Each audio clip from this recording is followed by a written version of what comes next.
S ನೋಡಿ ಎಲ್ಲ ವಿಚಾರಕ್ಕೆ ಸಂಬಂಧಪಟ್ಟಂತೆ ಸ್ವತಃ ವಾಟಾಳ್ ನಾಗರಾಜ್ ಅವರು ನಮ್ಮ ಜೊತೆ ಸಂಪರ್ಕದಲ್ಲಿದ್ದಾರೆ. ಅವರನ್ನು ಮಾತನಾಡಿಸ್ತಾ ಹೋಗೋಣ. ಸರ್ ನಮಸ್ತೆ. ನಮಸ್ಕಾರ ಸರ್ ನೋಡಿ, ಇವಾಗ ಪದೇ ಪದೇ ನಮ್ಮ ಕನ್ನಡಿಗರಿಗೆ ಅಥವಾ ಅನ್ನದಾತರಿಗೆ ಈ ರೀತಿಯಾದಂತ ಅನ್ಯಾಯ ಎಷ್ಟರ ಮಟ್ಟಿಗೆ ಸರಿ ಸರ್? ಯಾವ ಆಯಾಮಗಳಲ್ಲೂ ಕೂಡ CWRC ಯೋಚನೆ ಮಾಡ್ತಾ ಇಲ್ವಾ ಅಂತ? ಈಗ ನಮ್ಗೇನು ಅನ್ಯಾಯ ಆಗಿಲ್ಲ ಅಂತ ಹೇಳ್ತಾ ಇದ್ರು ಕೆಲವರು. ಸರ್ ಏನಾಗ್ಬಿಟ್ಟಿದೆ ಅಂತ ಅಂದ್ರೆ ತಿಳಿದವರು ಮಾತಾಡ್ತಾರೆ, ತಿಳಿದಲೇ ಇರೋರು ಸುಮ್ಮನೆ ಇರೋದಕ್ಕೂ ಆಗೋದಿಲ್ಲ ಅಂತ ಪರಿಸ್ಥಿತಿ. ನಾವು ಕರ್ನಾಟಕ ಬಂದ್ ಮಾಡಿದಾಗ ಬೇಕಾಗಿಲ್ಲ, ಬಂದು ನೀರ್ ಬಿಟ್ಟು ಏನ್ ತೊಂದ್ರೆ ಇಲ್ಲ ಅಂತಿದ್ರು. ಹೌದು, ನೀವು ಅಖಂಡ ಕರ್ನಾಟಕ ಬಂದ್ ಮಾಡ್ತೀವಿ ಅಂದಾಗ ಆಯ್ತಾ, ಬಹಳ ಅನ್ಯಾಯ ಮಾಡಿದ್ದಾರೆ. ಇದು ನಾವು ಬಹಳ ಏನು ಈ ಮಟ್ಟಕ್ಕೆ ಇಳಿದ್ಬಿಟ್ಟಿದೆ. ಇದು ಇದನ್ನ ನಾವು ವಿರೋಧಿಸಿ ಮೊದ್ಲಿಂದು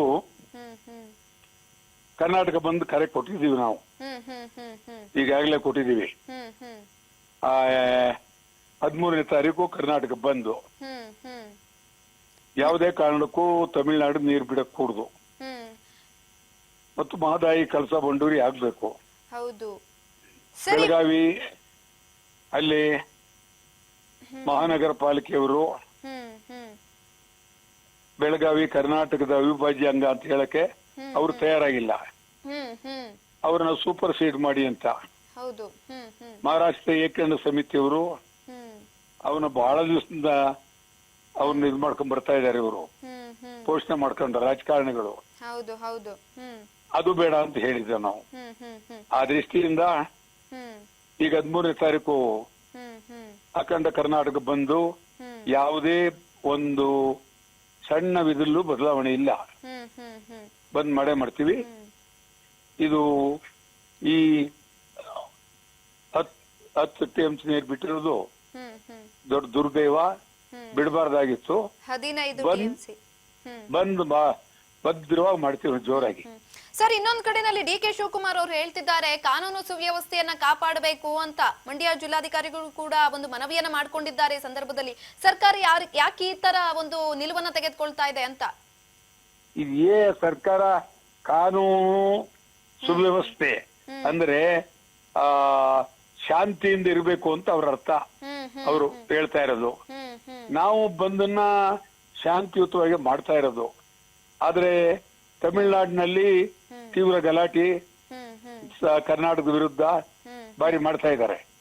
ಆಯ್ತಾ, ಈ ದೃಷ್ಟಿಯಿಂದ ನಾವು ಕರ್ನಾಟಕ ಬಂದ್ ಗ್ಯಾರಂಟಿ ಫಸ್ಟ್ ಕ್ಲಾಸ್ಗೆ ನಾವು ತಮಿಳುನಾಡು ವಿರುದ್ಧ ಮಾಡಬೇಕು ಅಂತ ತೀರ್ಮಾನ ಮಾಡಿದ್ದೀವಿ.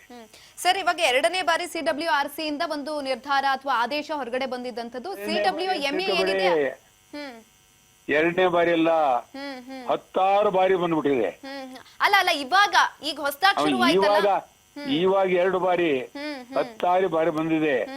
ಈ ನಮ್ಮವರೇ ಮೊನ್ನೆ ಕಬಿನಿ ನೀರ್ ಬಂದ ತಕ್ಷಣ ನೀರ್ ಬಂತು ಇನ್ನೇನು ಬೇಡ ಗಲಾಟೆ, ನೀರ್ ಬಂದ್ಬಿಟ್ಟಿದೆ ಅಂತ ಹೇಳಿದ್ರು. ಹೌದಾ, ನೀರ್ ಬಂದ್ಬಿಟ್ಟಿದೆ, ಯಾಕೆ ಮಾಡ್ತೀರಿ ಏನು ಅಂತ ಹೇಳಿದ್ರು. ಈಗ ಏನ್ ಹೇಳ್ತಾರೆ? ಇವಾಗ ಮತ್ತೆ ಆಕ್ರೋಶ ಹೊರ ಆಗ್ತಿದ್ದಾರೆ. ಎಷ್ಟೋ ಸಂಘಟನೆಗಳು ಕೂಡ ನಾವು ಬಂದ್ ಮಾಡೋದಿಲ್ಲ, ನಿಮಗೆ ಸಹಕಾರ ಕೊಡೋದಿಲ್ಲ ಅಂತ ಕೂಡ ಹೇಳಿದ್ರಲ್ವಾ ಸರ್? ಅದು ಅವ್ರು ಏನೇ ಹೇಳಿದ್ರು ಬಂದ್ ಆಗ್ತಿತ್ತು.